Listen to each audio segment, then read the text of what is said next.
Heavenly pride arena के final round की शुरुआत होने वाली थी, लेकिन मुकाबला शुरू होने से पहले ही वानफा सेक्ट के सेक्ट मास्टर ने अपने दो डायरेक्ट डिसाइपल्स को एक नया आदेश दिया। उन्होंने शांत स्वर में कहा कि जिन्होंने उनके डिसाइपल का अपमान किया है, उन 3 इंपीरियल क्लैन और 2 होली लैंड को तुरंत खत्म कर दिया जाए। साथ ही आदेश दिया कि जाते समय बड़े बड़े स्टोरेज रिंग भी साथ ले जाना, क्योंकि इतने बड़े परिवारों के पास अनगिनत खजाने होंगे। उधर अरीना में रेफरी फाइनल बैटल के नियम बताने ही वाला था कि निंगटियन आगे बढ़कर सबको चौंका देता है। वो घोषणा करता है कि वानफा सेक्ट के 5 डायरेक्ट डिसाइपल आपस में कभी नहीं लड़ेंगे। वे सभी एक ही सेक्ट के शिष्य हैं और एक दूसरे पर हथियार नहीं उठाएंगे। काफी चर्चा के बाद सभी बड़े शक्तिशाली लोग भी इस निर्णय को स्वीकार कर लेते हैं। आखिरकार आधिकारिक रूप से रैंकिंग घोषित होती है। पहला स्थान निंग टियान को मिलता है, दूसरा स्थान निंग यून, तीसरा म्यू छिंगचेंग, चौथा ह्यूआ एन और पांचवां काई बुफान को दिया जाता है। इसके बाद टॉप 10 प्रतिभाओं को मंच पर बुलाकर पुरस्कार दिए जाते हैं। हर विजेता को great sage technique, saint level pills, 10,000 year spirit marrow और अन्य दुर्लभ खजाने प्रदान किए जाते हैं। लेकिन असली तूफान अभी बाकी था। जैसे ही पुरस्कार वितरण समाप्त होता है, सेंट्रल रीजन के सबसे बड़े इंपीरियल क्लैन और होली लैंड के प्रतिनिधि मंच पर आ जाते हैं। सबसे पहले शुआन्युआन इंपीरियल क्लैन सीधे निंग यून को अपने साथ चलने का आदेश देता है। वे कहते हैं कि एंशिएंट हेवी प्यूपिल्स जैसी लेजेंडरी फिजिक उनके क्लैन में ही विकसित होनी चाहिए।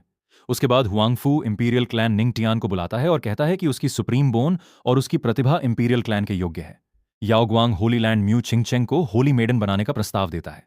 टाइकिंग होली लैंड हुआ एन को अपने डाओ इनहेरिटेंस का उत्तराधिकारी बनाने की बात करता है। मुरोंग इंपीरियल क्लैन काई बुफान को अपने क्लैन में शामिल होने का निमंत्रण देता है। उनका रवैया ऐसा था मानो इन पांचों की इच्छा का कोई महत्व ही न हो। वे खुलेआम कहते हैं कि बाद में उनके सेक्ट से बात कर ली जाएगी, क्योंकि कोई भी उनकी आज्ञा ठुकराने की हिम्मत नहीं करेगा। लेकिन निंग टियान बिना झिझक साफ इनकार कर देता है। वो कहता है कि वे जीवन भर वानफा सेक्ट नहीं छोड़ेंगे। म्यू चिंगचेंग, हुआ एन, काई बुफान और निंग यून भी उसी क्षण स्पष्ट कर देते हैं कि वे किसी इंपीरियल क्लैन या होली लैंड में शामिल नहीं होंगे। काई बुफान तो उनका मजाक उड़ाते हुए कह देता है कि ऐसे इंपीरियल क्लैन उनके योग्य ही नहीं है। उनकी ये बात सुनकर पूरा अरीना स्तब्ध रह जाता है। हुआंगफू इंपीरियल क्लैन का एल्डर गुस्से से पागल हो जाता है। वो निंगटियान को याद दिलाता है कि उसने पहले उनके क्लैन के डिसाइपल को अपंग किया था। अब जबकि इंपीरियल क्लैन उसे स्वीकार कर रहा है, फिर भी उसने मना करने की हिम्मत की। इसके बाद उसका असली इरादा सामने आता है। वो खुलेआम घोषणा करता है कि निंगटियान की छाती से सुप्रीम बोन निकालकर अपने क्लैन के लिए इस्तेमाल करेगा।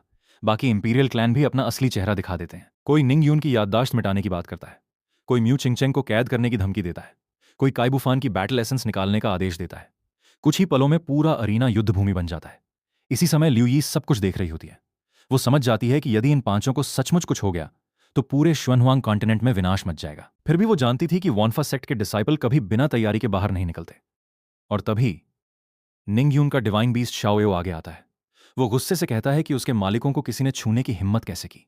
निंग यून भी शिकायत करती है कि उन बूढ़ों ने उसके भाई को परेशान किया है, इसलिए अब शाओएओ को उनकी अच्छी तरह पिटाई करनी चाहिए।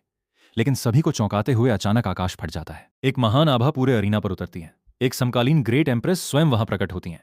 उनकी उपस्थिति मात्र से पूरा अरीना घुटनों पर आ जाता है। सभी एम्परर, सेंट और होली लॉर्ड भी सम्मान से सिर झुका देते हैं। एम्प्रेस ठंडे स्वर में कहती हैं कि उन्होंने शुरुआत से अंत तक सब कुछ अपनी आंखों से देखा है। किसने उनके लोगों का अपमान किया, किसने सुप्रीम बोन निकालने की बात कही और किसने उनके डिसाइपल को छूने की कोशिश की। उन्हें सब याद है। अब वही लोग दोबारा अपनी बातें दोहराकर दिखाएं। इसी दौरान एल्डर फेंग भी वहां पहुंच जाते हैं। निंग यून दौड़कर उन्हें सारी बात बताती है कि कुछ लोगों ने उसके बड़े भाई की सुप्रीम बोन निकालने की धमकी दी थी। एल्डर फेंग मुस्कुराकर उसे आश्वासन देते हैं कि जिसने भी वानफा सेक्ट के डिसाइपल को धमकाया है, उनमें से कोई भी आज बचकर नहीं जाएगा। एम्प्रेस के सामने पूरा माहौल बदल जाता है। कुछ ही क्षण पहले तक घमंड से भरे इंपीरियल क्लैन के पेट्रियार्क अब घुटनों पर झुक जाते हैं। शुआन्युआन इंपीरियल क्लैन का प्रतिनिधि सबसे पहले माफी मांगता है। उसके बाद हुआंगफू क्लैन, मुरोंग क्लैन और दोनों होली लैंड भी एक एक करके अपनी गलती स्वीकार करते हुए दया की भीख मांगते हैं। वे कहते हैं कि उनके जूनियर अज्ञान थे और उनसे भूल हो गई। लेकिन एम्प्रेस का उत्तर पहले से भी अधिक ठंडा होता है। वो कहती हैं कि ये लोग केवल अपमान तक नहीं रुके थे। उन्होंने उनके डायरेक्ट डिसाइपल की सुप्रीम बोन निकालने, 4 शिष्यों का अपहरण करने और पूरे वानफा सेक्ट को चुनौती देने की कोशिश की थी। सिर्फ माफी मांग लेने से इतना बड़ा अपराध समाप्त नहीं हो सकता। आज जिसने भी उनके डिसाइपल पर हाथ उठाने की कोशिश की, वो चाहे इंपीरियल क्लैन का पेट्रियार्क हो या होली लैंड का एल्डर, कोई भी जीवित नहीं बचेगा। ग्रेट एम्प्रेस की कठोर घोषणा के बाद पूरा अरीना सन्नाटे में डूब गया। लेकिन पांचों इंपीरियल क्लैन और होली लैंड के मुखिया झुकने को तैयार नहीं थे। वे सफाई देने लगे कि सुप्रीम बोन पर नजर रखना, वानफा सेक्ट के डिसाइपल को पकड़ने की कोशिश करना और उन्हें अपमानित करना केवल युवाओं के बीच का एक छोटा सा विवाद था। लेकिन एम्प्रेस का चेहरा बिल्कुल नहीं बदला। उन्होंने ठंडे स्वर में कहा कि किसी डिसाइपल की सुप्रीम बोन पर लालच करना केवल एक व्यक्ति पर हमला नहीं, बल्कि पूरे वानफा सेक्ट की सबसे बड़ी विरासत पर हमला है। किसी पर्सनल डिसाइपल का अपहरण करना पूरे सेक्ट का अपमान है। जो उनके डिसाइपल का डाओ फाउंडेशन नष्ट करने की कोशिश करे, वो मृत्यु का ही अधिकारी है। वानफा सेक्ट का नियम हमेशा से एक ही रहा है, जो सेक्ट का अपमान करे जो डिसाइपल की डाओ बॉडी पर नजर डाले या सेक्ट के सम्मान को चुनौती दे, उसका केवल एक ही दंड है, मृत्यु। एम्प्रेस साफ कह देती हैं कि केवल सिर झुकाकर माफी मांग लेने से इतना बड़ा अपराध कभी माफ नहीं हो सकता। ये सुनकर पांचों बड़ी शक्तियों का धैर्य टूट जाता है। वे घोषणा करते हैं कि यदि वानफा सेक्ट युद्ध चाहता है तो युद्ध ही होगा। वे घमंड से बताते हैं कि उनके पास 5 half step great emperor, 5 emperor weapon और विशाल शक्ति है। उन्हें विश्वास था कि मिलकर वे अकेली ग्रेट एम्प्रेस को भी दबा सकते हैं। लेकिन उसी समय उपस्थित सभी लोगों को एक भयानक सच्चाई समझ आने लगती है। उन्हें एहसास होता है कि जिन 5 प्रतिभाओं को वे साधारण समझ रहे थे, वे वास्तव में वानफा एम्परर सेक्ट के डायरेक्ट डिसाइपल हैं। अब सभी समझ जाते हैं कि तीनों इंपीरियल क्लैन और दोनों होली लैंड ने ऐसी शक्ति को ललकार दिया है जिसके परिणाम बहुत भयावह होंगे। उधर सेक्ट मास्टर के सिस्टम की ओर से मिशन कंप्लीट होने की सूचना आती है। उन्हें एक विशाल रिवॉर्ड पैक मिलता है। गिफ्ट पैक खोलते ही तीसरे स्तर के कल्टीवेशन टावर की अनुमति मिलती है, जहां समय का अनुपात 1:300 है और केवल सेंट रियल्म के कल्टीवेटर ही प्रवेश कर सकते हैं। इसके साथ उन्हें कल्टीवेशन एनहांसमेंट कार्ड मिलता है, जिससे बिना किसी दुष्प्रभाव के एक छोटा रियल्म सीधे बढ़ाया जा सकता है। 8 इमॉर्टल ब्रेकिंग पिल भी मिलती हैं, जो पीक एम्परर को सीधे डेमीगॉड रियल्म तक पहुंचा सकती हैं। इसके अलावा B grade weapon upgrade card मिलता है, जिससे एक्सट्रीम डाउ एम्परर वेपन को इमॉर्टल वेपन में बदला जा सकता है। सेक्ट मास्टर प्रसन्न होकर निर्णय लेते हैं कि भविष्य में 8 पीक मास्टर को डेमीगॉड बनाया जाएगा। फिर वे रॉक्सी को आदेश देते हैं कि कल्टीवेशन टावर के तीसरे स्तर को तुरंत सेंट्स के लिए खोल दिया जाए और एल्डर्स को इसकी सूचना दे दी जाए। रॉक्सी तुरंत आदेश का पालन करने चली जाती है। उसी समय सेक्ट मास्टर एक एंशिएंट कम्युनिकेशन टालिस्मान के माध्यम से 2 डायरेक्ट डिसाइपल को नया आदेश भेजते हैं। वे कहते हैं कि तीनों इंपीरियल क्लैन और दोनों होली लैंड ने वानफा सेक्ट के डिसाइपल को अपमानित किया है, इसलिए 20 क्वाजी एम्परर लेकर तुरंत उन सभी शक्तियों का पूर्ण विनाश कर दो और उनके सारे खजाने स्टोरेज रिंग में भरकर वापस ले आओ। दूसरी ओर सेक्ट के अन्य एल्डर्स समझ जाते हैं कि केवल एल्डर फेंग और लू एओ इतने बड़े क्षेत्र को अकेले नहीं संभाल पाएंगे, इसलिए वे भी सहायता के लिए अतिरिक्त लोगों के साथ निकल पड़ते हैं। कुछ ही देर बाद आकाश एक बार फिर कांप उठता है। वानफा सेक्ट के एंशिएंट एम्परर स्वयं युद्ध भूमि पर पहुंच जाते हैं। उनके साथ Overlord, peak master, suspended peak master और कई शक्तिशाली एल्डर भी आते हैं। सभी डिसाइपल सम्मानपूर्वक अपने मास्टर को प्रणाम करते हैं। एंशिएंट एम्परर शांत स्वर में कहते हैं कि आज जिसने भी वानफा सेक्ट के डिसाइपल को अपमानित किया है, उनमें से कोई भी जीवित नहीं बचेगा। फिर वे एल्डर फेंग और लू एओ को आदेश देते हैं कि जो भी अपराधी है उसे तुरंत समाप्त कर दिया जाए। 4 ग्रेट एम्परर और 20 क्वाजी एम्परर के पहुंचते ही पांचों शक्तियों के लोगों का साहस टूट जाता है। वे समझ जाते हैं कि अब उनका अंत निश्चित है। कुछ लोग अंतिम समय में अपने ही पेट्रियार्क और एल्डर को दोष देने लगते हैं, जबकि कई लोग अंतिम प्रयास में हमला करते हैं, लेकिन उनके सारे प्रयास व्यर्थ साबित होते हैं। एल्डर फेंग और अन्य एम्परर केवल कुछ ही क्षणों में पूरे युद्ध का अंत कर देते हैं। वानफा सेक्ट के लोग तुरंत विशाल डिफेंसिव फॉर्मेशन स्थापित कर देते हैं ताकि एम्परर लेवल युद्ध की शॉकवेव आसपास के निर्दोष लोगों को नुकसान न पहुंचा सके। मरते समय भी इंपीरियल क्लैन के लोग धमकी देते हैं कि जब उनके ग्रेट एम्परर वापस आएंगे तो वे वानफा सेक्ट को नष्ट कर देंगे, लेकिन एल्डर फेंग उनकी बात सुनकर केवल मुस्कुरा देते हैं। युद्ध समाप्त होने के बाद पता चलता है कि 5 एम्परर वेपन में से 2 लगभग सुरक्षित हैं, बाकी 3 क्षतिग्रस्त हैं, जिन्हें सेक्ट में वापस ले जाकर मरम्मत कराई जाएगी। उसी दिन आधिकारिक रूप से घोषणा हो जाती है कि तीनों इंपीरियल क्लैन और दोनों होली लैंड का अस्तित्व शुआनहुआंग कॉन्टिनेंट से पूरी तरह समाप्त हो चुका है। युद्ध के बाद ग्रेट एम्प्रेस टियानबाओ पवेलियन की पवेलियन मास्टर से भी मिलती हैं। एम्प्रेस स्पष्ट कहती हैं कि उन्होंने कुछ चालाकियां तो की थीं, लेकिन यदि उन्होंने सचमुच वानफा सेक्ट के डिसाइपल को नुकसान पहुंचाने की कोशिश की होती तो टियानबाओ पवेलियन भी आज समाप्त हो चुका होता। पवेलियन मास्टर तुरंत अपनी गलती स्वीकार करती हैं और भविष्य में ऐसी भूल दोबारा न होने का वचन देती हैं। इसके बाद वानफा सेक्ट के सभी पीक मास्टर नई योजना बनाते हैं। वे तय करते हैं कि इंपीरियल क्लैन और होली लैंड के बचे हुए पुस्तकालयों से सभी कल्टीवेशन टेक्निक, इतिहास और प्राचीन ग्रंथ वापस लाए जाएंगे, ताकि भविष्य में वानफा सेक्ट के डिसाइपल पूरे शुआनहुआंग कॉन्टिनेंट का वास्तविक इतिहास सीख सकें। कुछ समय बाद निंगयून खुशी खुशी वापस सेक्ट पहुंचती है और अपने मास्टर से लिपट कर कहती है कि बाहर की दुनिया बहुत मजेदार थी, लेकिन वहां बहुत सारे बुरे लोग भी रहते हैं। इसके तुरंत बाद निंग टियन, म्यू छिंगचेंग और बाकी डायरेक्ट डिसाइपल भी वापस लौटते हैं। वे सभी सेक्ट मास्टर को प्रणाम करते हैं। सेक्ट मास्टर उन्हें देखकर संतुष्ट होते हैं और कहते हैं कि इस यात्रा से सभी ने बहुत कुछ सीखा है, लेकिन वे विशेष रूप से निंग टियन और म्यू छिंगचेंग को याद दिलाते हैं कि अब उनका सेंट रियल्म अधिक दूर नहीं है, इसलिए उन्हें बाहरी दुनिया के संघर्षों के बजाय कल्टीवेशन पर पूरा ध्यान देना चाहिए और जल्द से जल्द सेंट रियल्म में ब्रेक थ्रू करना चाहिए। म्यू छिंगचेंग की कहानी सुनने के बाद सेक्ट मास्टर समझ जाते हैं कि उसके मन में अब भी अपने परिवार का दर्द बाकी है। मास्टर उसे अपने पास बुलाते हैं और पूछते हैं कि क्या वो तीनों इंपीरियल क्लैन के विनाश की खबर सुनने के बाद से इसलिए बेचैन है क्योंकि उसका अतीत भी उनसे जुड़ा हुआ है। म्यू छिंगचेंग धीरे धीरे अपना दर्द साझा करती है।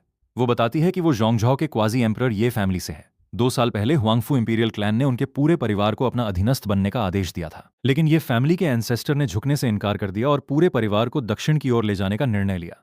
दुर्भाग्य से स्थानांतरण की आखिरी रात हुआंगफू इंपीरियल क्लैन ने अचानक हमला कर दिया। पूरे ये फैमिली का नरसंहार कर दिया गया। हजारों लोग मारे गए और केवल कुछ ही बच्चे एल्डर्स की जान की बाजी लगाकर बचा सके। म्यू छिंगचेंग भी उन्हीं कुछ जीवित बचे लोगों में से एक थी। वो अपने मास्टर से कहती है कि वो अपने परिवार का बदला अपने हाथों से लेना चाहती है। सेक्ट मास्टर उसकी बात ध्यान से सुनते हैं और समझ जाते हैं कि यदि उसके मन का ये बोझ नहीं मिटा तो भविष्य में उसकी कल्टीवेशन पर असर पड़ेगा। इसलिए वे स्वयं उसके साथ जोंगझो चलने का निर्णय लेते हैं। उधर वॉन्फा सेक्ट के एल्डर्स पांचों इंपीरियल क्लैन और होली लैंड के खिलाफ अपना अभियान जारी रखते हैं। एक एंशिएंट एम्परर एक विशाल सेक्ट की ग्रैंड फॉर्मेशन को अपनी शक्ति से तोड़ देता है। सामने वाले लोग एम्प्रेस याओगुआंग का इंपीरियल डिक्री दिखाकर उन्हें रोकने की कोशिश करते हैं और चेतावनी देते हैं कि आगे बढ़ना एम्प्रेस की अवहेलना होगी। लेकिन एंशिएंट एम्परर बिल्कुल नहीं रुकता। वो ठंडे स्वर में कहता है कि उसके सामने केवल एक डिक्री की कोई कीमत नहीं है। यहां तक कि यदि एम्प्रेस स्वयं भी सामने आ जाए तब भी वो अपने शत्रुओं को बिना झिझक समाप्त कर देगा। कुछ ही क्षणों में पूरी ग्रैंड फॉर्मेशन ध्वस्त हो जाती है और विरोध करने वाले सभी कल्टीवेटर मार दिए जाते हैं। दूसरी ओर विंड मास्टर और बाकी एल्डर्स अलग अलग दिशाओं में इंपीरियल क्लैन का सफाया कर रहे थे। उन्हें पता चलता है कि मुरोंग फैमिली की ओर एम्परर फेंग जुए पहले से मौजूद हैं, जबकि हुआंगफू फैमिली की तरफ लिंगशू पीक मास्टर स्वयं युद्ध संभाल रहे हैं। इसलिए वे अगले लक्ष्य शुआनयुआन इंपीरियल क्लैन की ओर बढ़ जाते हैं। शुआनयुआन इंपीरियल क्लैन अपने सबसे शक्तिशाली ग्रैंड फॉर्मेशन के भीतर छिपकर अंतिम प्रतिरोध करता है। पेट्रियार्क सभी एल्डर्स को पूरी ताकत से रक्षा करने का आदेश देता है। उन्हें विश्वास था कि ग्रैंड फॉर्मेशन रहते हुए कोई भी उन्हें नहीं तोड़ सकता। लेकिन वॉन्फा सेक्ट के एल्डर्स के सामने वो रक्षा भी कुछ क्षणों से अधिक नहीं टिक पाती। फॉर्मेशन टूट जाती है और पूरा इंपीरियल क्लैन युद्ध में ढहने लगता है। अंतिम समय तक वे धमकी देते रहते हैं कि जब उनके ग्रेट एम्परर वापस लौटेंगे तब वॉन्फा सेक्ट का अंत निश्चित होगा। लेकिन वॉन्फा सेक्ट के एल्डर्स बिना रुके पूरे क्लैन का सफाया कर देते हैं। युद्ध समाप्त होने के बाद सभी लोग इंपीरियल क्लैन के खजाने इकट्ठा करने लगते हैं। वे देखकर हैरान रह जाते हैं कि हजारों वर्षों से चले आ रहे इन इंपीरियल क्लैन के पास अकल्पनीय संपत्ति, स्पिरिट स्टोन, कल्टीवेशन टेक्निक और अनगिनत दुर्लभ ट्रेजर मौजूद हैं। सभी स्टोरेज रिंग लगभग पूरी तरह भर जाते हैं। एल्डर्स मुस्कुराकर कहते हैं कि अच्छा हुआ सेक्ट मास्टर ने पहले ही कई बड़े स्टोरेज रिंग साथ लाने का आदेश दिया था, वरना इतना खजाना ले जाना भी संभव नहीं होता। इसके बाद पूरी टीम हुआंगफू फैमिली की ओर बढ़ जाती है। उधर मुरोंग इंपीरियल क्लैन में भी वही स्थिति बन जाती है। पूरा क्लैन विनाश के कगार पर पहुंच जाता है। मुरोंग फैमिली का एंसेस्टर अपनी अवतार के माध्यम से प्रकट होकर वॉन्फा सेक्ट से पूछता है कि उन्होंने आखिर उनका क्या अपराध देखा है जो पूरे प्राचीन वंश को समाप्त करने पर उतारू हो गए हैं। वॉन्फा सेक्ट का एम्परर बिना किसी झिझक के जवाब देता है कि जब मुरोंग इंपीरियल क्लैन ने वॉन्फा सेक्ट के डायरेक्ट डिसाइपल को पकड़ने और उनका भविष्य छीनने की कोशिश की थी तब उन्हें दया क्यों नहीं आई थी। अपनी हार सामने देखकर मुरोंग एंसेस्टर आधे संसाधन देकर समझौते का प्रस्ताव रखता है, लेकिन वॉन्फा सेक्ट साफ कह देता है कि उन्हें किसी की दया या सौदे की आवश्यकता नहीं है। मुरोंग फैमिली के नष्ट होते ही उसका हर खजाना वैसे भी वॉन्फा सेक्ट का हो जाएगा। इसके बाद एम्परर मुरोंग एंसेस्टर को चुनौती देता है कि यदि हिम्मत है तो ऊंचे आकाश में आकर अंतिम युद्ध करे। भीषण लड़ाई के बाद मुरोंग एंसेस्टर की अवतार भी पूरी तरह नष्ट कर दी जाती है। हारते समय मुरोंग एंसेस्टर क्रोध से कसम खाता है कि जब उसका वास्तविक शरीर वापस लौटेगा तब वो वॉन्फा सेक्ट को पूरी तरह मिटा देगा, उनके पूरे वंश को समाप्त कर देगा और इस अपमान का बदला लेकर ही शांत होगा। मुरोंग इंपीरियल क्लैन के विनाश के बाद वॉन्फा सेक्ट के एल्डर्स खुशी से हंस पड़ते हैं। वे कहते हैं कि सेक्ट मास्टर सचमुच बहुत दूर की सोचते हैं। अच्छा हुआ उन्होंने पहले ही बड़े बड़े स्टोरेज रिंग साथ लाने का आदेश दिया था, क्योंकि इन प्राचीन इंपीरियल क्लैन का खजाना उम्मीद से कहीं ज्यादा निकला। कुछ देर बाद सभी हुआंगफू इंपीरियल क्लैन की ओर पहुंचते हैं। वहां लिंगशू पीक मास्टर पहले से मौजूद होते हैं। वे सभी एल्डर्स को पीछे हटने का आदेश देते हैं और कहते हैं कि ग्रैंड फॉर्मेशन को वे स्वयं तोड़ेंगे। फॉर्मेशन टूटने के बाद हुआंगफू फैमिली के सभी बड़े लोगों को वे संभालेंगे, जबकि बाकी एल्डर्स पूरे क्लैन का सफाया करेंगे। लिंगशू पीक मास्टर एक ही वार में विशाल ग्रैंड फॉर्मेशन को हिला देते हैं। हुआंगफू फैमिली के लोग घबराकर फॉर्मेशन की मरम्मत करने लगते हैं और पूरी ताकत से रक्षा करने की कोशिश करते हैं, लेकिन उनकी सारी कोशिशें बेकार साबित होती हैं। कुछ ही समय में ग्रैंड फॉर्मेशन पूरी तरह टूट जाती है और वॉन्फा सेक्ट के लोग अंदर घुस जाते हैं। उसी समय सेक्ट मास्टर येजी को उसके पुराने घावों से मुक्त करने के लिए स्वयं हुआंगफू फैमिली लेकर आते हैं। वे उससे कहते हैं कि आज उसके परिवार पर हुए हर अत्याचार का हिसाब चुकाया जाएगा। हुआंगफू फैमिली के सभी बड़े लोग यहीं मौजूद हैं, इसलिए आज वो अपने हाथों से अपने परिवार का बदला ले सकती है। येजी भावुक होकर अपने मास्टर को धन्यवाद देती है। तभी उसे अपने 3 जीवित बचे रिश्तेदार ये युआन, ये युन और छोटी ये शुए भी वहीं मिल जाते हैं। वे सभी वर्षों बाद एक दूसरे को जीवित देखकर भावुक हो जाते हैं। ये युआन पूछता है कि येजी यहां कैसे पहुंची। येजी मुस्कुराकर बताती है कि वो अब वॉन्फा सेक्ट की डिसाइपल बन चुकी है और अपने मास्टर के साथ बदला लेने आई है। तीनों रिश्तेदार ये सुनकर हैरान रह जाते हैं। वे बताते हैं कि उन्होंने भी वॉन्फा सेक्ट द्वारा हुआंगफू फैमिली पर हमले की खबर सुनी थी, इसलिए वे छिपकर सिर्फ इतना देखने आए थे कि उनके दुश्मनों का अंत कैसे होगा।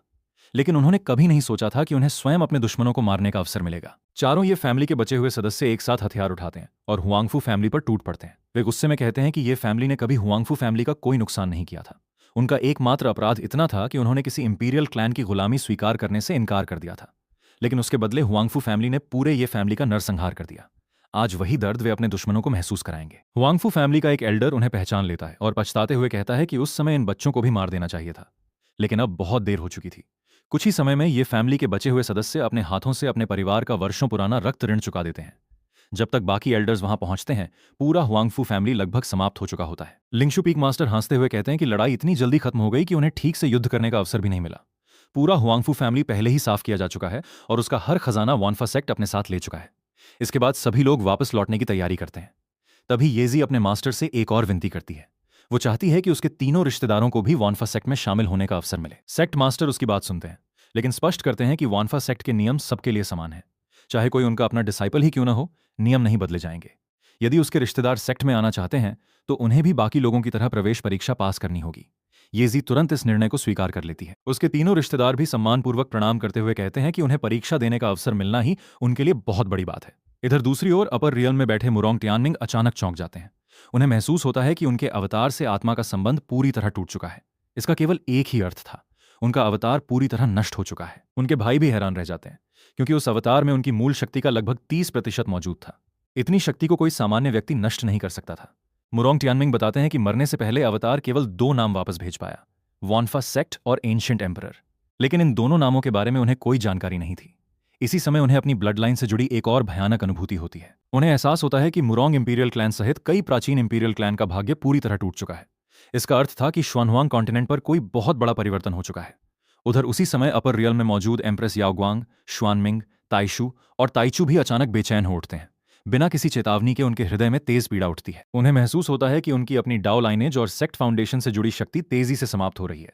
एम्प्रेस याओग्वांग तुरंत समझ जाती हैं कि शुआनहुआंग कॉन्टिनेंट में उनके होली लैंड के साथ कुछ बहुत बड़ा घट चुका है। टाइकिंग होली लैंड के प्रतिनिधि भी स्वीकार करते हैं कि उन्हें भी अपनी डाओ फाउंडेशन के टूटने का अनुभव हो रहा है, जिसका अर्थ है कि उनका होली लैंड भी भारी संकट में है। लेकिन वहीं मौजूद क्विटियन एम्परर आश्चर्य से बताते हैं कि उन्हें अपनी विरासत या डाओ लाइनेज में कोई असामान्य परिवर्तन महसूस नहीं हो रहा। अपर रियल में मौजूद सभी ग्रेट एम्परर और होली लैंड के शासक शुआनहुआंग कॉन्टिनेंट से आ रही अजीब हलचल को समझने की कोशिश करते हैं। क्विटियन एम्परर से अनुरोध किया जाता है कि वे हेवनली डिडक्शन के माध्यम से पता लगाएं कि आखिर उनकी डाओ लाइनेज के साथ क्या हुआ है। लेकिन क्विटियन एम्परर गंभीर स्वर में बताते हैं कि शुआनहुआंग कॉन्टिनेंट उनसे बहुत दूर है और वहां की हेवनली सीक्रेट्स पूरी तरह अस्त व्यस्त हो चुकी हैं। इतनी दूरी से सही परिणाम निकालना असंभव है। इसके बाद सभी निर्णय लेते हैं कि पहले टियानबाओ पवेलियन, ग्युआन सॉर्ड पवेलियन और चिंगलन अकेडमी के लोगों से मिलकर यह पता लगाया जाए कि क्या उनके डाओ लाइनेज भी प्रभावित हुए हैं। जब वे उनसे मिलते हैं तो पता चलता है कि टियानबाओ पवेलियन, ग्युआन सॉर्ड पवेलियन और चिंगलन अकेडमी बिल्कुल सुरक्षित हैं। इसके विपरीत याओग्वांग होलीलैंड और टाइकिंग होलीलैंड की डाओ फाउंडेशन पर गंभीर असर पड़ा है। सभी लोग हैरान रह जाते हैं। वे तुरंत तीनों इंपीरियल क्लैन के प्रतिनिधियों से मिलने निकलते हैं। वहां पहुंचते ही उन्हें और भी भयावह समाचार मिलता है। तीनों इंपीरियल क्लैन के लोग बताते हैं कि शुआनहुआंग कॉन्टिनेंट में उनके पूरे ब्लड लाइन और लाइनेज का अस्तित्व ही मिट चुका है। पहले सभी को लगता है कि शायद डीमन रियल ने हमला किया होगा, लेकिन मुरोंग टियानमिंग साफ शब्दों में बताता है कि यह सब किसी डीमन ने नहीं, बल्कि वानफा सेक्ट और उसके एंशिएंट एम्परर ने किया है। उसका अपना अवतार भी उसी व्यक्ति ने नष्ट कर दिया था। यह सुनते ही सभी ग्रेट एम्परर क्रोध से भर उठते हैं। याहुआंग एम्प्रेस शपथ लेती हैं कि जब तक वानफा सेक्ट पूरी तरह नष्ट नहीं हो जाता तब तक वो चैन से नहीं बैठेंगी। इसी दौरान किसी को एक और बात अजीब लगती है। 4 बड़ी शक्तियों की डाओ लाइनेज पर कोई प्रभाव नहीं पड़ा था। कुछ लोग उन पर ही शक करने लगते हैं कि कहीं उन्होंने वानफा सेक्ट के साथ मिलकर बाकी शक्तियों को नष्ट तो नहीं कर दिया। लेकिन चिंगलन अकेडमी के एम्परर विन्युआन तुरंत इस आरोप को खारिज कर देते हैं। वे स्पष्ट कहते हैं कि चिंगलन अकेडमी हमेशा संसार के संघर्षों से दूर रहती है और किसी भी पक्ष के साथ मिलकर ऐसा कार्य नहीं कर सकती। अब सभी ये स्वीकार कर लेते हैं कि वानफा सेक्ट अकेले ही 5 सबसे बड़ी एम्परर लेवल शक्तियों का विनाश कर चुका है। कुछ लोग तुरंत शुआनहुआंग कॉन्टिनेंट लौटकर बदला लेना चाहते हैं, लेकिन दूसरे उन्हें रोकते हैं। वे समझाते हैं कि इतनी दूरी तय करने में कई महीने लगेंगे, उससे पहले कुछ नहीं किया जा सकता। एसेंशन पाथ खुलने में अभी 2 वर्ष से अधिक समय बाकी है, इसलिए फिलहाल यहीं रहकर तैयारी करना अधिक उचित होगा। लेकिन जाते जाते वे सब एक ही प्रतिज्ञा करते हैं, एसेंशन पाथ खुलते ही वानफा सेक्ट का पूर्ण विनाश किया जाएगा। उधर वानफा सेक्ट में सेक्ट मास्टर सिस्टम से मिली कल्टीवेशन एनहांसमेंट कार्ड का उपयोग करते हैं और उनकी कल्टीवेशन सीधे हाफ इमॉर्टल 3rd लेयर तक पहुंच जाती है। इसके बाद वे वेपन अपग्रेड कार्ड का भी प्रयोग करते हैं और उनकी एम्परर वेपन विकसित होकर एक शक्तिशाली sacred artifact world destroying sword में बदल जाती है। इसी समय सभी पीक मास्टर्स और एल्डर्स विजय प्राप्त करके सेक्ट में लौट आते हैं। वे सेक्ट मास्टर को बताते हैं कि 5 एम्परर लेवल शक्तियों का पूरा खजाना उनके कब्जे में आ चुका है। इतने संसाधन इकट्ठे हुए हैं कि वानफा सेक्ट कई हजार वर्षों तक बिना किसी कमी के उनका उपयोग कर सकता है। सेक्ट मास्टर इस विजय से प्रसन्न होते हैं और तुरंत आदेश देते हैं कि सभी डिसाइपल्स का मासिक भत्ता बढ़ा दिया जाए। उनका कहना है कि संसाधनों का सबसे अच्छा उपयोग उन्हें कल्टीवेशन स्ट्रेंथ में बदलना है।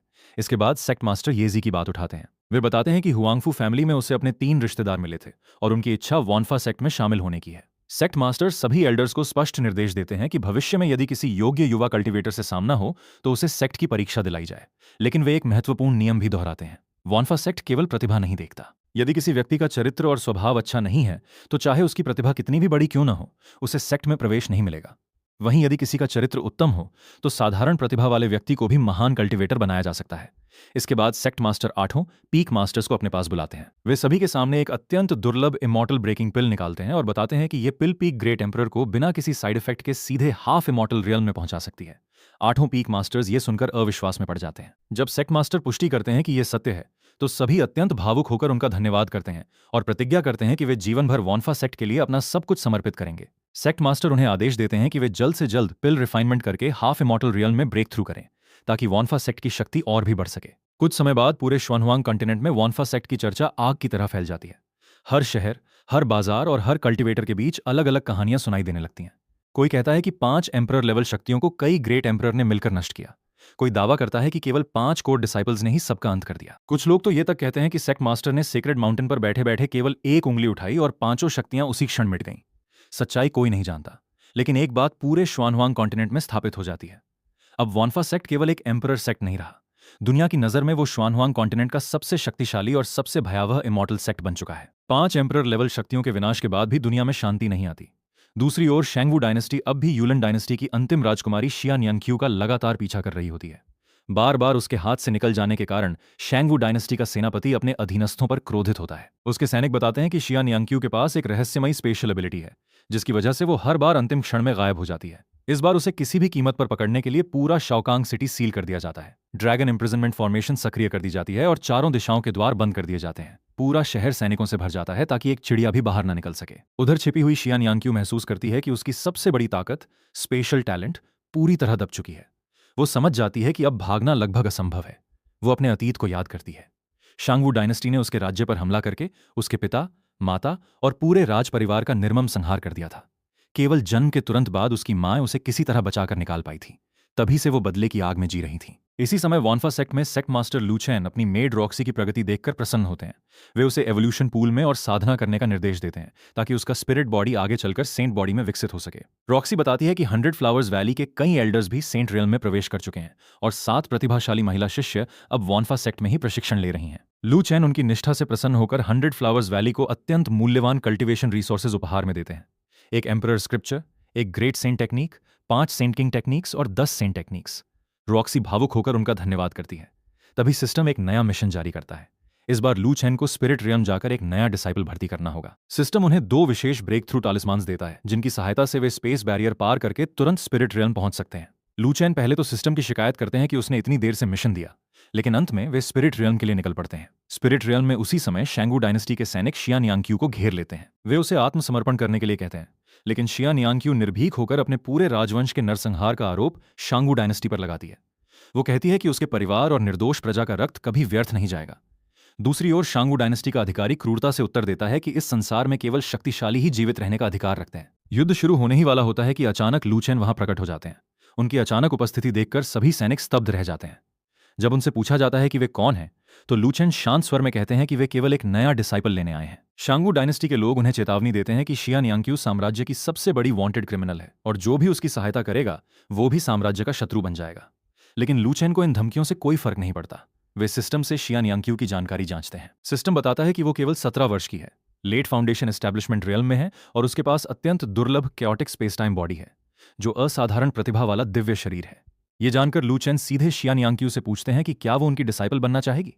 पहले शियान यांक्यू मना करती है। उसका कहना होता है कि वो शैंगवू डायनेस्टी की वांछित अपराधी है और यदि लू चेन ने उसे अपना डिसाइपल बनाया तो वे भी अनावश्यक मुसीबत में पड़ जाएंगे। लेकिन लू चेन दृढ़ता से उत्तर देते हैं कि एक छोटे से डायनेस्टी की धमकियां उनके लिए कोई मायने नहीं रखती। वे शियान यांक्यू से पूछते हैं कि क्या वो जीवन भर भागती रहना चाहती है या फिर इतनी शक्ति प्राप्त करना चाहती है कि भविष्य में कोई भी उसे अपमानित, सताया या उसका शिकार करने का साहस न कर सके। इन शब्दों से शियान यांक्यू का मन बदल जाता है।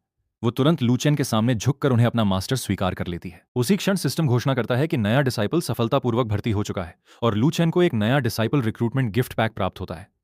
लू चेन मुस्कुराकर शियान यांक्यू को उठाते हैं और बताते हैं कि आज से वो उनकी 6ठी डिसाइपल है। उसके ऊपर 2 सीनियर ब्रदर्स और 3 सीनियर सिस्टर्स हैं और सेक्ट लौटने पर वो सबसे मिलेगी। लेकिन लू चेन तुरंत वापस लौटने का निर्णय नहीं लेते। वे कहते हैं कि पहले शियान यांक्यू के हृदय में वर्षों से जल रही प्रतिशोध की आग को शांत किया जाएगा।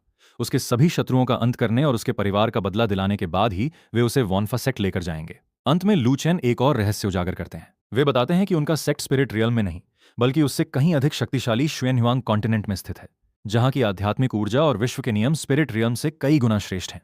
ये सुनकर शियान यांक्यू पूरी तरह स्तब्ध रह जाती है। शियान यांक्यू अभी भी अपने मास्टर लू चेन को लेकर चिंतित रहती है। वो बताती है कि शैंगवू डायनेस्टी की नींव बेहद गहरी है और वहां सेंट रियल्म का एंसेस्टर मौजूद है। वो नहीं चाहती कि उसके कारण उसके मास्टर किसी खतरे में पड़े। लेकिन लू चेन मुस्कुराकर कहते हैं कि उनके लिए सेंट रियल्म के कल्टीवेटर्स भी केवल चींटियों के समान हैं। वे तो अकेले ही पूरे शेंगवू डायनेस्टी का सफाया कर सकते हैं। इतना ही नहीं, उनके सीनियर ब्रदर्स और सीनियर सिस्टर्स भी पूरे डायनेस्टी को नष्ट करने के लिए पर्याप्त हैं। ये सुनकर शियान यानक्यू पूरी तरह स्तब्ध रह जाती है। इसके बाद लू चेन सीधे शेंगवू डायनेस्टी के इंपीरियल पैलेस पहुंच जाते हैं। शेंगवू डायनेस्टी का एंसेस्टर तुरंत उनके सामने सम्मानपूर्वक झुक जाता है और सहायता की पेशकश करता है। लेकिन लू चेन स्पष्ट शब्दों में कहते हैं कि वे किसी सहायता के लिए नहीं आए हैं। वे केवल उन सभी लोगों को मारने आए हैं जिन्होंने यूलन रॉयल फैमिली के नरसंहार में भाग लिया था। शेंगवू डायनेस्टी का एंसेस्टर सफाई देने की कोशिश करता है कि युद्ध में जीवन और मृत्यु सामान्य बात है। ये सुनकर लू चेन क्रोधित हो जाते हैं। वे याद दिलाते हैं कि यूलन रॉयल फैमिली के साथ केवल युद्ध नहीं हुआ था, बल्कि महिलाओं और बच्चों तक का निर्मम संहार किया गया था। ऐसा अपराध किसी भी परिस्थिति में क्षमा योग्य नहीं है। इसके बाद लू चेन पूरे महल के सामने अंतिम चेतावनी देते हैं। वे घोषणा करते हैं कि जिसने भी उस नरसंहार में भाग लिया है वह स्वयं आगे आकर अपने अपराध स्वीकार करे। जो सच स्वीकार करेगा उसकी सजा केवल उसी तक सीमित रहेगी और उसके परिवार को क्षमा कर दिया जाएगा। लेकिन यदि किसी ने सच छिपाया और बाद में पकड़ा गया तो उसके पूरे परिवार का विनाश कर दिया जाएगा।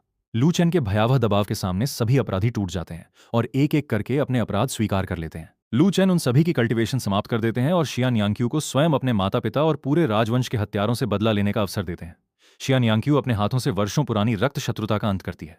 उसकी सबसे बड़ी जीवन भर की पीड़ा उसी क्षण समाप्त हो जाती है।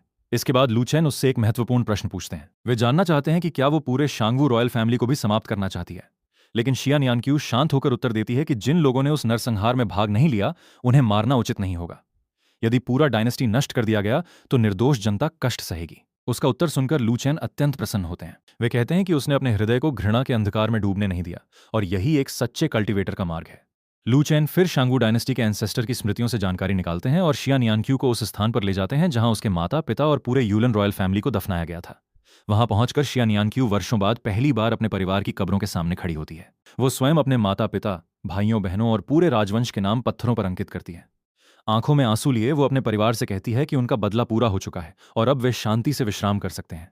जब वो लौटने लगती है तब लू चेन पूरे कब्रिस्तान के चारों ओर एक शक्तिशाली फॉर्मेशन स्थापित कर देते हैं ताकि भविष्य में कोई भी उस स्थान को अपवित्र न कर सके।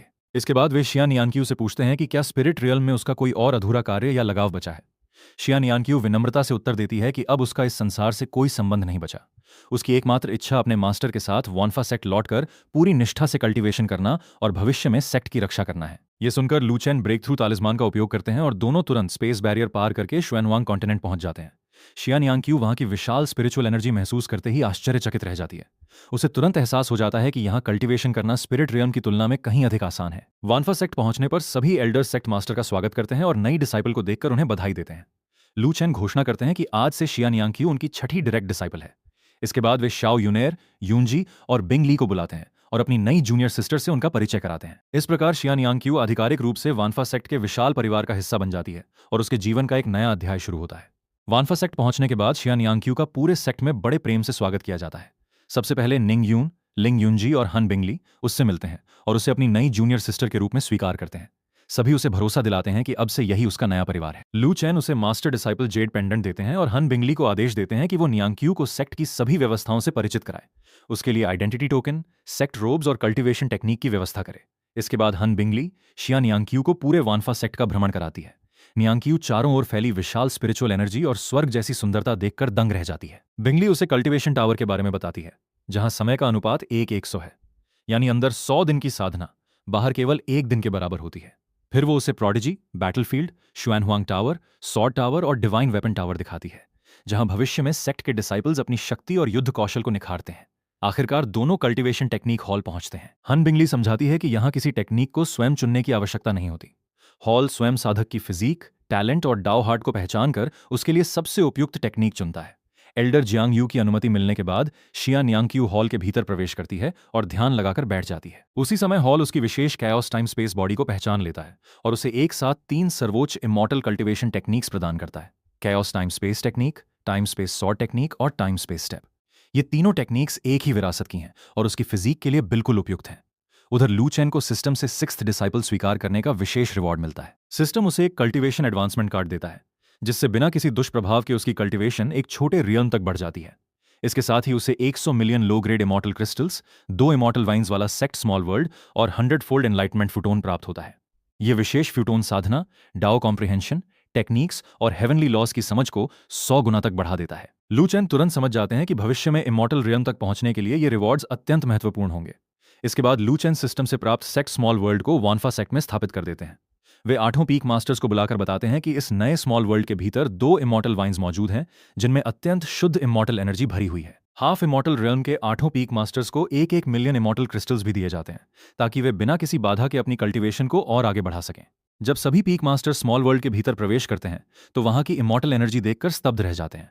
उन्हें महसूस होता है कि यह स्थान किसी भी सेक्रेड लैंड से कहीं अधिक शक्तिशाली है। लू चेन आदेश देते हैं कि इस क्षेत्र की कड़ी सुरक्षा की जाए और विशेष रूप से निंग यून जैसे जिज्ञासु बच्चों को गलती से भी यहां प्रवेश न करने दिया जाए, क्योंकि उसकी हैवी प्यूपिल्स साधारण रिस्ट्रिक्शंस को आसानी से भेद सकती हैं। अंत में सभी पीक मास्टर्स सेक्ट मास्टर की दूरदर्शिता और उदारता की प्रशंसा करते हैं और पूरी निष्ठा से सेक्ट की सेवा करने का संकल्प लेते हैं। निंग टियान और म्यू चिंगचेंग सफलतापूर्वक सेंट रियल में प्रवेश कर लेते हैं और अपनी हेवनली ट्रिब्यूलेशन पार करने के बाद मास्टर लू चेन के सामने उपस्थित होते हैं। लू चेन दोनों की प्रशंसा करते हैं, लेकिन साथ ही उन्हें चेतावनी भी देते हैं कि सेंट बन जाना केवल शुरुआत है। इमॉर्टल पाथ बहुत लंबी है, इसलिए कभी भी घमंड, आलस्य या लापरवाही नहीं करनी चाहिए। दोनों गुरु के उपदेश को विनम्रता से स्वीकार करते हैं और भविष्य में और अधिक मेहनत करने का संकल्प लेते हैं। बाकी सभी शिष्य भी अपने सीनियर ब्रदर और सीनियर सिस्टर की सफलता देखकर प्रेरित हो जाते हैं। इसके बाद लू चेन पूरे सेक्ट के लिए नई साधना योजना घोषित करते हैं। निंग यू, लू एओ और यिन शाओ को कल्टीवेशन टावर में बंद साधना करने का आदेश दिया जाता है और स्पष्ट कहा जाता है कि सेंट रियल्म प्राप्त किए बिना कोई भी टावर से बाहर नहीं निकलेगा। वहीं निंग टियान, म्यू चिंगचेंग, लिंग यूनजी, हान बिंगली और शिया नियांगक्यू को निर्देश मिलता है कि सेंट बनने के बाद वे डिवाइन वेपन टावर जाकर अपने भाग्य के अनुसार डिवाइन वेपन प्राप्त करें। इसके बाद लू चेन स्वयं भी कुछ समय के लिए सिक्लूजन में जाकर कल्टीवेशन करने का निर्णय लेते हैं। कुछ समय बाद निंग टियान और म्यू चिंगचेंग डिवाइन वेपन टावर पहुंचते हैं। एल्डर वांगबो उनका स्वागत करते हैं और टावर के नियम बताते हैं। टावर की पहली मंजिल पर होली आर्टिफैक्ट्स, दूसरी पर क्वाजी एम्परर आर्टिफैक्ट्स और तीसरी पर एम्परर वेपन्स रखे गए हैं। दोनों भीतर प्रवेश करते हैं और महसूस करते हैं कि यहां उड़ना पूरी तरह निषिद्ध है। निंगटियन समझ जाता है कि यहां डिवाइन वेपन्स स्वयं अपने योग्य मालिक चुनते हैं, इसलिए दोनों अपनी फिजिक और ब्लड लाइन की शक्ति प्रकट करके डिवाइन वेपन्स के साथ रेजोनेंस स्थापित करने का प्रयास करते हैं। कुछ ही क्षणों में टावर के डिवाइन वेपन्स दोनों को स्वीकार कर लेते हैं। निंगटियान के सामने एक रहस्यमय डिवाइन कॉल्ड्रन प्रकट होता है, जबकि म्यू चिंगचेंग को एक विशेष रेइनकार्नेशन पर्ल प्राप्त होती है। ब्लड रिकग्निशन के बाद कॉल्ड्रन का वेपन स्पिरिट स्वयं निंग टियान से बात करता है और बताता है कि अब से वो उसके डांटियन में रहकर स्पिरिचुअल एनर्जी से विकसित होगा। दूसरी ओर राइनकार्नेशन पर्ल का स्पिरिट म्यू चिंगचेंग को समझाता है कि ये उसे भविष्य में अपने शरीर के भीतर राइनकार्नेशन वर्ल्ड विकसित करने और लाइफ तथा डेथ की शक्तियों को नियंत्रित करने की क्षमता देगा। दोनों इन अद्भुत डिवाइन वेपन्स को लेकर टावर से बाहर निकल आते हैं। जब बाकी जूनियर डिसाइपल्स उनसे टावर के अनुभव के बारे में पूछते हैं तो निंग टियान मुस्कुराकर कहता है कि जब वे स्वयं सेंट रियल में पहुंचेंगे तब सब कुछ अपनी आंखों से देख पाएंगे। इस प्रेरणा से सभी शिष्य और अधिक मेहनत करने का निश्चय करते हैं। उसी समय निंग यून फिर से सेक्ट के बाहर घूमने की जिद करता है, लेकिन लू चेन उसे पहले कल्टीवेशन टावर में बंद साधना करने का आदेश देते हैं। वो वादा करते हैं कि यदि निंग यून, लू एओ और यिन शाओ 6 महीने के भीतर सेंट रियल्म प्राप्त कर लेंगे तो वे स्वयं उन्हें सेक्ट के बाहर यात्रा करने ले जाएंगे। इस वादे से तीनों उत्साहित होकर तुरंत कल्टीवेशन टावर में प्रवेश करने के लिए तैयार हो जाते हैं। 5 महीने की लंबी सिक्लूजन के बाद लू चेन अपनी साधना पूरी करके बाहर निकलते हैं। सिस्टम की सहायता से कल्टीवेशन एनहांसमेंट कार्ड का उपयोग करने के कारण उनकी शक्ति हाफ इमॉर्टल 4th लेवल से सीधे 8th लेवल तक पहुंच जाती है। हालांकि उन्हें एहसास होता है कि इनेट डिवाइन डीमन बॉडी को विकसित करने के लिए संसाधनों की खपत बेहद अधिक है। लगभग 90 million low grade immortal crystals और स्मॉल वर्ल्ड की इमॉर्टल एनर्जी खर्च होने के बाद भी वे केवल हाफ इमॉर्टल 8th लेवल तक ही पहुंच पाए। फिर भी वे संतुष्ट रहते हैं, क्योंकि उन्हें विश्वास है कि भविष्य में सिस्टम उनकी सहायता करता रहेगा। सिक्लूजन से बाहर आते ही रुऑक्सी उनका स्वागत करती है और सेक्ट की स्थिति बताती है। पिछले 5 महीनों में पूरे वॉनफा सेक्ट में सभी शिष्य लगातार साधना करते रहे। निंग यून और शाओचिंग के कल्टीवेशन टावर में चले जाने के बाद सेक्ट पहले से कहीं अधिक शांत हो गया। इसी दौरान लिंग यूनजी और हन बिंगली भी सेंट रियल में प्रवेश कर चुके हैं और डिवाइन वेपन टावर से अपने अपने डिवाइन वेपन्स प्राप्त कर चुके हैं। लू चेन ये सुनकर प्रसन्न होते हैं और महसूस करते हैं कि सेक्ट की कुल शक्ति लगातार बढ़ रही है। इसी समय लू चेन को अचानक आभास होता है कि निंग यून की सिक्लूजन समाप्त होने वाली है और वो सेंट ट्रिब्यूलेशन का सामना करने वाली है। रुऑक्सी हैरान रह जाती है, क्योंकि निंग यून अभी केवल 10 वर्ष की है। लू चेन बताते हैं कि पूरे श्वनहुआंग कॉन्टिनेंट के इतिहास में इतनी कम उम्र में किसी का सेंट बनना लगभग असंभव रहा है, लेकिन निंग यून की प्रतिभा और उसकी एंशिएंट हैवी प्यूपिल्स साधारण नियमों से कहीं आगे हैं। जल्द ही निंग यून की भयंकर सेंट ट्रिब्यूलेशन शुरू हो जाती है। लू चेन उसे समझाते हैं कि हेवनली लाइटनिंग केवल परीक्षा नहीं बल्कि शरीर, रक्त और हड्डियों को शुद्ध करने का अवसर भी है। जितना अधिक वो लाइटनिंग को सहन करेगी, उसकी हैवी प्यूपिल्स और फिजिकल फाउंडेशन उतनी ही शक्तिशाली होती जाएगी। निंग यून बिना किसी भय के स्वयं थंडर ट्रिब्यूलेशन को ललकारती है। दूर दूर तक मौजूद कल्टीवेटर्स उस असाधारण ट्रिब्यूलेशन को देखकर स्तब्ध रह जाते हैं और समझते हैं कि अवश्य ही वॉनफा सेक्ट का कोई महान एल्डर ट्रिब्यूलेशन से गुजर रहा है। लेकिन जब उन्हें पता चलता है कि ये केवल 10 वर्ष की निंग यून है तो सभी उसकी प्रतिभा पर आश्चर्यचकित रह जाते हैं। अविश्वसनीय रूप से निंग यून पूरी ट्रिब्यूलेशन बिना किसी गंभीर चोट के पार कर लेती है और सेंट रियल में प्रवेश कर जाती है। वो खुशी खुशी लूचेन के पास लौटकर अपनी सफलता बताती है। लूचेन पहले उसकी लापरवाही पर हल्का सा डांटते हैं और समझाते हैं कि भविष्य में चाहे कोई भी शत्रु सामने हो, उसे कभी भी विरोधी को हल्के में नहीं लेना चाहिए। निंगयून मासूमियत से वादा करती है कि अगली बार वो पूरी ताकत से लड़ेगी। इसके तुरंत बाद उसे मास्टर से किया गया पुराना वादा याद आता है कि सेंट बनने के बाद उसे सेक्ट के बाहर घूमने ले जाया जाएगा। लूचेन मुस्कुराकर कहते हैं कि पहले लुएओ और यिन शाओ भी सिक्लूजन से बाहर आ जाएं, उसके बाद सभी साथ बाहर जाएंगे। निंगयून अनिच्छा से मान जाती है और अपनी नई कल्टीवेशन को स्थिर करने चली जाती है। कुछ समय बाद यिन शाओ भी ग्रेट एम्परर रियल्म की ओर सफलतापूर्वक ब्रेक थ्रू करने लगता है। लूचेन हंसते हुए कहते हैं कि यदि निंगयून उसे दिन भर खेलने में न उलझाती तो वो बहुत पहले ही ग्रेट एम्परर बन चुका होता। इसी बीच पूरे सेंट्रल रीजन में वानफा सेक्ट की बढ़ती शक्ति की चर्चा फैल जाती है।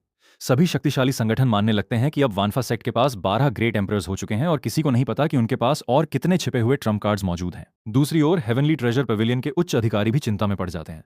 उन्हें डर है कि भविष्य में 5 महान शक्तियों के ग्रेट एम्परर्स लौटने पर भयंकर युद्ध होगा और उस समय केवल वानफा सेक्ट ही उनका सहारा बन सकता है। इसलिए वे निर्णय लेते हैं कि किसी भी तरह वानफा सेक्ट के साथ संबंध और अधिक मजबूत किए जाएं। पवेलियन मास्टर लियू बाय स्वयं वानफा सिटी जाकर लूचेन से मिलने और भविष्य के लिए सहयोग स्थापित करने का निश्चय करता है। इसी दौरान दूर पूर्वी क्षेत्र में एक और अत्यंत भयावह एम्परर ट्रिब्यूलेशन प्रकट होती है, जिसकी शक्ति देखकर पूरे श्वानहुआंग कॉन्टिनेंट के कल्टीवेटर्स फिर एक बार वानफा सेक्ट की बढ़ती ताकत से भयभीत हो उठते हैं। वानफा सेक्ट की लगातार बढ़ती ताकत पूरे श्वानहुआंग कॉन्टिनेंट में चर्चा का विषय बन चुकी थी। कल्टीवेटर्स हैरानी से देखते हैं कि इंपीरियल सेक्ट में एक के बाद एक ग्रेट एम्परर जन्म ले रहे हैं। यहां तक कि वानफा सेक्ट के अधीन 100 फ्लावर्स वैली जैसे वैसल फोर्सेस से भी कई सेंट रियल्म एक्सपर्ट्स निकल चुके हैं। सभी को महसूस होने लगता है कि अब पूरे महाद्वीप की शक्ति का संतुलन पूरी तरह वानफा सेक्ट की ओर झुक चुका है। लेकिन इसी समय दक्षिणी क्षेत्र के कैंगलैंड सिटी में एक भयानक संकट जन्म लेता है। प्रीफेक्चर ऑफिस के कमांडर वैन घबराए हुए अपने पिता के पास पहुंचते हैं और बताते हैं कि डीमन बीस्ट फॉरेस्ट में असामान्य हलचल शुरू हो चुकी है। सैकड़ों हजार डीमन बीस्ट जंगल की सीमा पर इकट्ठा हो चुके हैं। दर्जनों गांव तबाह हो चुके हैं और हजारों लोग मारे जा चुके हैं। हालांकि अभी तक कोई हाई लेवल डीमन बीस्ट दिखाई नहीं दिया, लेकिन केवल लो लेवल डीमन बीस्ट की यह विशाल सेना भी पूरे कैंगलैंड सिटी को मिटाने के लिए पर्याप्त है। स्थिति की गंभीरता समझते ही शहर के द्वार बंद कर दिए जाते हैं, डिफेंसिव फॉर्मेशन सक्रिय कर दी जाती है और सभी कल्टीवेटर्स को युद्ध की तैयारी का आदेश दे दिया जाता है। उधर डीमन बीस्ट फॉरेस्ट की गहराइयों में एक और भी भयावह रहस्य छिपा हुआ था। कई क्वाजी एम्परर स्तर के डीमन बीस्ट लीडर्स एक प्राचीन सील के सामने एकत्र होते हैं और आदरपूर्वक ड्रैगन एम्परर को प्रणाम करते हैं। वे बताते हैं कि युगों से उनकी जातियां ड्रैगन एम्परर की कथा सुनती आई हैं और अब सील कमजोर पड़ने के कारण उन्हें विश्वास हो गया है कि वो वास्तव में जीवित हैं। सभी डीमन क्लैंस शपथ लेते हैं कि वे ड्रैगन एम्परर के अधीन रहेंगे और पूरे डीमन बीस्ट फॉरेस्ट की सेना उनके आदेश में सौंप देंगे। ड्रैगन एम्परर भी वादा करता है कि यदि वे वफादार रहें तो भविष्य में उन्हें सभी जातियों से ऊपर उठा देगा, लेकिन विश्वासघात करने वालों के पूरे कुल का विनाश कर देगा। इसके बाद सभी मिलकर अंदर और बाहर से सील तोड़ने की योजना बनाते हैं। कुछ ही क्षणों बाद पूरा डीमन बीस्ट फॉरेस्ट कांप उठता है। भयानक कंपन और आकाश चीर देने वाली शक्ति देखकर सभी कल्टीवेटर समझ जाते हैं कि कोई साधारण बीस्टाइड नहीं, बल्कि उससे कहीं बड़ा संकट आने वाला है। इसी बीच कैंगलैंड सिटी से संदेश आता है कि 6 से 7 लाख डीमन बीस्ट्स शहर को घेरने के लिए बढ़ रहे हैं। पूरे सदर्न रीजन में भय फैल जाता है, क्योंकि यदि यह युद्ध शुरू हुआ तो कोई भी सुरक्षित नहीं रहेगा। आखिरकार 1,30,000 वर्षों से कैद ड्रैगन एम्परर अपनी कैद तोड़ देता है। उसकी ड्रैगन ऑरा पूरे श्वानहुआंग कॉन्टिनेंट को हिला देती है। उपस्थित डीमन क्लैंस घुटनों के बल झुककर उसका स्वागत करते हैं। ड्रैगन एम्परर उनके सहयोग की प्रशंसा करता है और आदेश देता है कि उसे 10,000 डीमन पैलेस ले जाया जाए, जहां वो वर्तमान श्वानहुआंग कॉन्टिनेंट की पूरी स्थिति जानना चाहता है। डीमन क्लैंस खुशी खुशी उसका आदेश स्वीकार कर लेते हैं और समझ जाते हैं कि अब डीमन रेस का नया युग शुरू होने वाला है। इसी समय वानफा सेक्ट में लूचेन शांत बैठकर रॉक्सी से सेवा ले रहे होते हैं। अचानक उन्हें दूर से एक अत्यंत दुर्लभ ड्रैगन एम्परर की ऑरा महसूस होती है। वे तुरंत समझ जाते हैं कि दुनिया में एक और एम्परर प्रकट हो चुका है। लूचेन मुस्कुराकर कहते हैं कि श्वानहुआंग कॉन्टिनेंट अब एक अत्यंत उथल पुथल भरे युग में प्रवेश कर चुका है। दूसरी ओर आइस गॉड पैलेस के उच्च अधिकारी भी इस परिवर्तन को महसूस करते हैं। वे चिंता व्यक्त करते हैं कि केवल 2 वर्षों बाद पैथ ऑफ इमॉर्टैलिटी खुलेगा और स्टारी स्काई में गए सभी ग्रेट एम्परर्स वापस लौटेंगे। आने वाला समय पूरे महाद्वीप के लिए निर्णायक युद्ध का संकेत दे रहा है। वानफा सेक्ट की बढ़ती शक्ति की चर्चा पूरे महाद्वीप में फैल चुकी थी। आइस गॉड पैलेस के सभी एल्डर्स इस निष्कर्ष पर पहुंचते हैं कि जब तक वानफा सेक्ट उनके पीछे खड़ा है, उन्हें किसी भी बाहरी खतरे से डरने की आवश्यकता नहीं। लेकिन उसी समय कैंगलैंड सिटी में स्थिति पूरी तरह बदल जाती है। डीमन बीस्ट फॉरेस्ट से निकली लाखों डीमन बीस्ट्स की सेना शहर की ओर बढ़ रही होती है। तुरंत सिटी लॉर्ड को संदेश भेजा जाता है कि वो सभी एक्सपर्ट्स को लेकर शहर की रक्षा के लिए तैयार हो जाए। सैनिक भी शपथ लेते हैं कि वे अपने परिवारों और कैंगलैंड सिटी की रक्षा करते हुए अंतिम सांस तक लड़ेंगे और एक कदम भी पीछे नहीं हटेंगे। तीनों एंसेस्टर्स स्वयं स्थिति का निरीक्षण करते हैं और समझ जाते हैं कि यह साधारण बीस्टाइड नहीं है। लगभग 7 लाख डीमन बीस्ट्स पूरे सदर्न रीजन की ओर बढ़ रहे हैं। यदि उन्हें रोका नहीं गया तो केवल कैंगलैंड सिटी ही नहीं, बल्कि आसपास के सभी गांव और नगर भी नष्ट हो जाएंगे। इसलिए तुरंत आदेश जारी किया जाता है कि चाहे कोई फैमिली कल्टीवेटर हो, रोग कल्टीवेटर हो या किसी सेक्ट का डिसाइपल, फाउंडेशन एस्टैब्लिशमेंट रियल्म से ऊपर का हर कल्टीवेटर अनिवार्य रूप से युद्ध में शामिल होगा। आदेश का उल्लंघन करने वाले को बिना दया के मार दिया जाएगा। कुछ ही देर में कैंगलैन सिटी के द्वार खुलते हैं और विशाल मानव सेना डीमन बीस्ट्स का सामना करने निकल पड़ती है। तीनों एंसेस्टर्स स्वयं अग्रिम मोर्चे का नेतृत्व करते हैं। उनका उद्देश्य लंबा युद्ध नहीं बल्कि बीस्ट टाइड को जितनी जल्दी हो सके रोक देना होता है। फ्यूयून और विभिन्न परिवारों के प्रमुखों को आदेश मिलता है कि भागते हुए डीमन बीस्ट्स को शहरों और गांवों तक पहुंचने से पहले ही समाप्त कर दिया जाए ताकि निर्दोष नागरिकों की जान बचाई जा सके। पूरे युद्ध क्षेत्र में कल्टीवेटर्स और डीमन बीस्ट्स के बीच भयंकर संघर्ष शुरू हो जाता है। उधर 10,000 डीमन पैलेस में ड्रैगन एम्परर अपने अधीनस्थ डीमन किंग्स से इस बीस्ट टाइड का कारण पूछता है। सेवन टेल्ड फॉक्स बताती है कि जब ड्रैगन एम्परर ने सील तोड़कर जन्म लिया तब उसकी ड्रैगन ऑरा इतनी भयानक थी कि जंगल के बाहरी क्षेत्र में रहने वाले लाखों निम्न स्तर के डीमन बीस्ट्स भयभीत होकर मानव क्षेत्रों की ओर भाग गए और यही बीस्ट टाइड का कारण बना। क्रिम्सन फ्लेम टाइगर क्रोधित होकर कहता है कि चाहे वे लो लेवल डीमन बीस्ट्स ही क्यों न हो, वे डीमन रेस का ही हिस्सा हैं। मनुष्यों द्वारा उनका वध पूरी डीमन रेस का अपमान है और इसका बदला अवश्य लिया जाना चाहिए। इसके बाद ड्रैगन एम्परर वर्तमान शुआनहुआंग कॉन्टिनेंट की शक्ति संरचना के बारे में पूछता है। सोल डिवॉरिंग स्पैरो बताती है कि अब पूरे मानव जगत का नेतृत्व वॉनफा सेक्ट कर रहा है। केवल इसी सेक्ट में 12 ग्रेट एम्परर्स मौजूद हैं। इतना ही नहीं, उन्होंने हाल ही में 3 इंपीरियल क्लैंस और 2 होली लैंड्स का भी संपूर्ण विनाश कर दिया है। यह सुनकर ड्रैगन एम्परर भी चौंक जाता है। उसे विश्वास ही नहीं होता कि मात्र 1,30,000 वर्षों में मानव जाति इतनी शक्तिशाली बन चुकी है। डीमन किंग्स उसे सलाह देते हैं कि अभी सीधे वॉनफा सेक्ट से टकराना आत्मघाती होगा। पहले डीमन रेस को अपनी शक्ति बढ़ानी चाहिए। काफी विचार विमर्श के बाद ड्रैगन एम्परर निर्णय लेता है कि फिलहाल वॉनफा सेक्ट के विरुद्ध युद्ध नहीं किया जाएगा, लेकिन कैंगलैन सिटी में मारे गए लाखों डीमन बीस्ट का बदला अवश्य लिया जाएगा। वो अपने एलीट डीमन फोर्सेस को आदेश देता है कि वे पहले कैंगयांग सिटी पर हमला करें और इसे डीमन रेस के प्रतिशोध की शुरुआत माने। सभी डीमन किंग्स ड्रैगन एम्परर के आदेश को स्वीकार करते हैं और भविष्य में मानव जाति के विरुद्ध बड़े युद्ध की तैयारी शुरू कर देते हैं। दूसरी ओर शुआंगवांग सिटी में भी ड्रैगन एम्परर के पुनर्जन्म की खबर पहुंच चुकी होती है। फ्यू फैमिली सहायता की गुहार लगाती है, लेकिन वहां के कई एल्डर्स मानते हैं कि एम्परर लेवल ड्रैगन के विरुद्ध युद्ध में कूदना पूरे परिवार को संकट में डाल देगा। उनका मत होता है कि फिलहाल अपने नगर और परिवार की रक्षा करना ही सबसे बुद्धिमानी होगी। इस प्रकार पूरे शुआनहुआंग कॉन्टिनेंट में आने वाले महायुद्ध की आहट और भी स्पष्ट हो जाती है। शुआंगवांग सिटी के लिन फैमिली के भीतर बीस्ट टाइड को लेकर गहरी बहस छिड़ जाती है। कुछ एल्डर्स का मानना होता है कि एम्परर लेवल ड्रैगन के प्रकट होने के बाद कैंगलैन सिटी की सहायता करना आत्मघाती होगा, लेकिन ग्रेट एंसेस्टर उन्हें याद दिलाते हैं कि फ्यू फैमिली सदियों से लिन फैमिली की वफादार वासल रही है। यदि संकट की घड़ी में उन्हें अकेला छोड़ दिया गया तो भविष्य में कोई भी शक्ति लिन फैमिली पर विश्वास नहीं करेगी। उनका विश्लेषण यह भी होता है कि यह डीमन रेस की योजनाबद्ध लड़ाई नहीं बल्कि ड्रैगन एम्परर के प्रकट होने से भयभीत होकर भागे हुए डीमन बीस्ट्स का परिणाम है। सबसे बड़ा कारण यह है कि अब पूरे शुआनहुआंग कॉन्टिनेंट पर वॉनफा सेक्ट का प्रभाव है, इसलिए डीमन रेस कभी भी खुलकर मानव जाति के विरुद्ध युद्ध छेड़ने का साहस नहीं करेगी। इसी निर्णय के साथ लिन फैमिली अपने एल्डर्स और युवा डिसाइपल्स को कैंगलैन सिटी की सहायता के लिए भेजने का निश्चय करती है ताकि वे युद्ध का अनुभव भी प्राप्त कर सकें। उधर वॉनफा सेक्ट में निंग यून बड़ी मासूमियत से अपने मास्टर के लिए चाय बनाकर लाती है। ल्यू चेन तुरंत समझ जाते हैं कि उनकी प्यारी डिसाइपल के मन में कोई शरारत चल रही है। निंग यून उन्हें पिछला वादा याद दिलाती है कि लिटिल वुल्फ के सिक्लूजन से बाहर आने के बाद उन्हें सेक्ट से बाहर घूमने जाने की अनुमति दी जाएगी। लू चेन आखिरकार मान जाते हैं, लेकिन इस बार केवल निंग यून, लू हुओ और यान शाओ ही नहीं बल्कि कई अन्य डायरेक्ट डिसाइपल्स भी उनके साथ ट्रेनिंग मिशन पर जाएंगे। इसके बाद यूनजी, बिंगली, सू चिंगरुओ, चेन पिंगान और चेन डॉक्शुअन भी उपस्थित होते हैं। लू चेन उन्हें बताते हैं कि सदर्न रीजन में फैला बीस्ट टाइड उनके लिए वास्तविक युद्ध का अनुभव प्राप्त करने का सर्वोत्तम अवसर है। साथ ही वे युंजी को याद दिलाते हैं कि इस यात्रा के दौरान वो अपने अतीत के अधूरे हिसाब भी बराबर कर सकता है। सभी डिसाइपल्स उत्साह के साथ इस मिशन को स्वीकार कर लेते हैं। निंग यून तो पहले ही तय कर लेती है कि डीमन बीस्ट फॉरेस्ट से सबसे स्वादिष्ट डीमन बीस्ट मीट लाकर अपने मास्टर को खिलाएगी। दूसरी ओर सू चिंगरुओ अपने साथियों से एक अलग अनुरोध करती है। वो चाहती है कि डीमन बीस्ट फॉरेस्ट जाने से पहले वे उसके पुराने गांव जाएं, जहां कभी उसका पूरा परिवार निर्ममता से मार दिया गया था।